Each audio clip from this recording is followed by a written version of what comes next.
ought not be any alterations or adjustments that I got to put on my church self in order to come to church. That's why I appreciate a place where you come as you are. You ain't got to put on all these airs. You come dressed to the nines or dressed to the zeros, whatever place you find yourself in.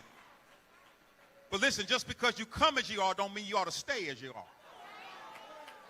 At some point in your journey, the Lord ought to get a hold of you. And somehow you may have come in one way, but you ought to leave out another, because there ought to be a uniqueness and somehow a connection between religion and relationship. It's not just about the things that we do religiously that cause us to come into the sanctuary, because you can have good religion and a bad relationship with God.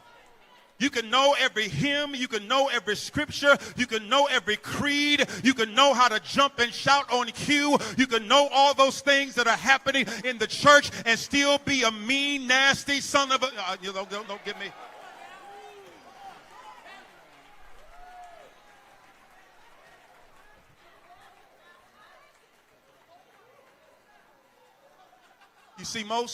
You see why some people don't like to come to church is because most folk are members but not disciples. And the church has enough members. The church needs disciples.